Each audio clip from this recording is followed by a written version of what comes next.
Welcome to the Emotional Balance Sheet, the go-to podcast for parents with multiple kids, especially those with twins, triplets, or more, who are navigating the maze of modern family life and personal finance. Whether you're overwhelmed by education or retirement planning, parenting dilemmas, career transitions, or trying to define your purpose and plan, we're here to guide you with empathy, encouragement, and expertise. Hosted by Paul Fenner, founder of Tama Capital, a certified financial planner and parent to 4 kids, including a set of triplets. Our podcast is your ally in the quest for financial peace of mind, proving that money matters, but family comes first.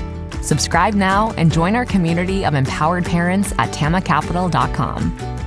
This podcast is for informational purposes only and should not be relied upon for investment decisions. Clients of Tama may retain positions in the securities discussed in this podcast. What does comprehensive financial planning even mean? At Tama Capital, it means a family office where lifestyle planning such as retirement, college, portfolio management, and tax prep and planning are all under one umbrella. But it goes beyond numbers. We focus as much on the emotional side of financial planning as we do on the financial side. We get you. We understand your challenges of building a family, business or career, and a healthy life. We are devoted to wealth planning for families like yours because we are you. Learn how our family can help your family by visiting tamacapital.com. Hi, and welcome back. It's graduation season. So whether you're graduating from college or high school, congratulations. I know a few of you. So one of the most, I think, famous commencement speeches ever was given by Steve Jobs. I think it was 2005 at Stanford. And the main point that gets sucked out of that speech was to follow your passion. And I've had lots of guests on this show over the past almost 3 years talking about that very subject, about follow your passion. And I think how wrong I believe it is. And I've always been a proponent of following what you like to do that someone will pay you for. Because you can follow your passion all you want, but that doesn't mean you're going to get paid. So I wanted to start with that bit of information first. And I'll probably put Steve Jobs' commencement speech in the show notes if you want to take a look at it. But as you well know, I am a huge Morgan Housel fan. Morgan, I think, is one of the most prolific writers of our time. Some of you may or may not know of him. I read his work on a weekly basis. And I'm actually working on a book about Morgan and his work. And so today I wanted to share with you an article that Morgan had written about advice for graduates. And it's so good that I'm just going to read his work and his points, and I'll sprinkle in a few thoughts of my own. So let's get started. If a company didn't hire you because your SAT scores were not good enough, don't feel bad. Be relieved. A company that short-sighted is probably a miserable place to work anyway. Number 2, once you're hired, no one cares where you went to school. They care about whether you're pleasant to work with, whether you're good at your job, and whether you make them feel good about themselves. In that order. Number 3, be totally honest in job interviews. Embrace reality if you're not a good fit.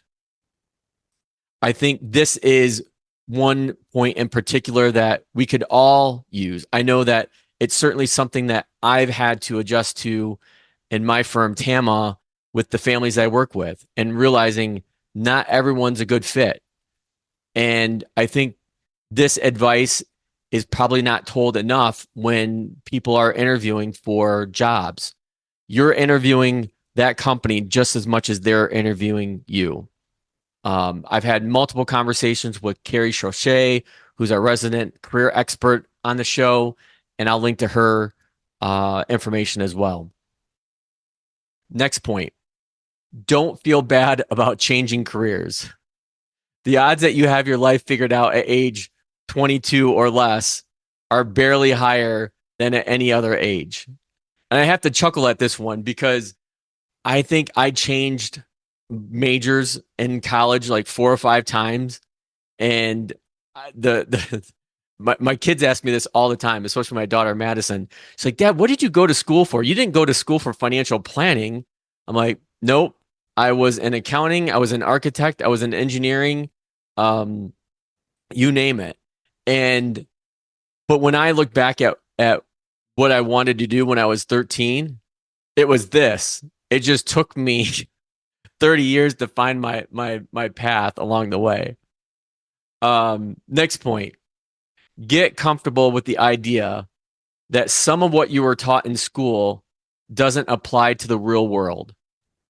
You'll have to unlearn some things.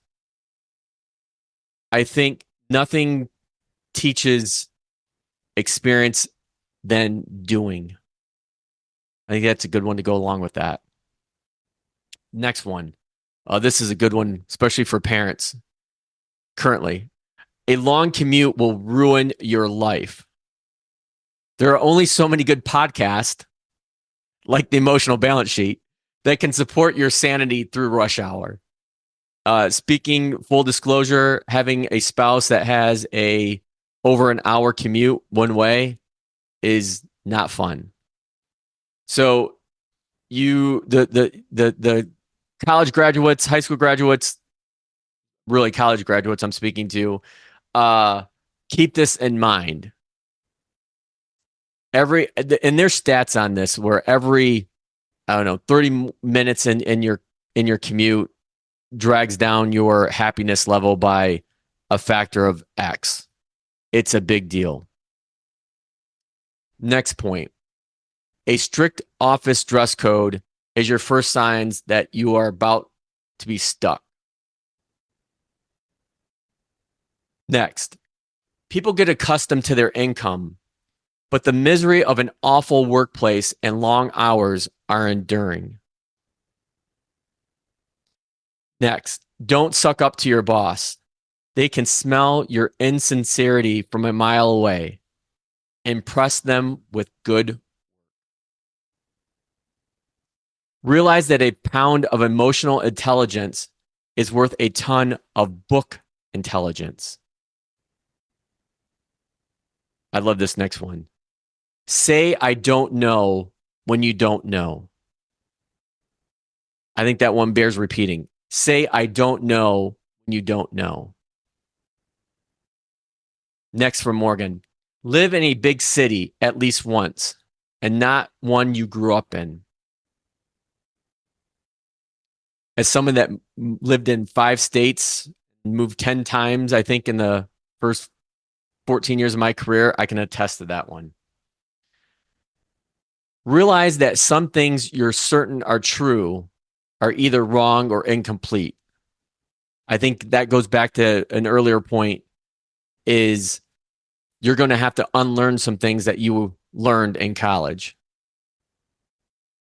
Realize that your youth is the biggest investment asset you have. You probably have 40 years in front of you to invest. Warren Buffett could not dream about that kind of an advantage.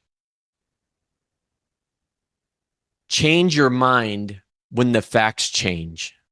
That's a good one. Avoid people that don't.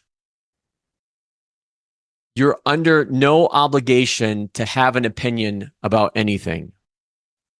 Sometimes, put another way, the best thing is just keeping your mouth shut. You have a strict obligation to not have an opinion about things you don't understand. Get over the idea that because you're done with college doesn't mean you're done learning. You've just begun.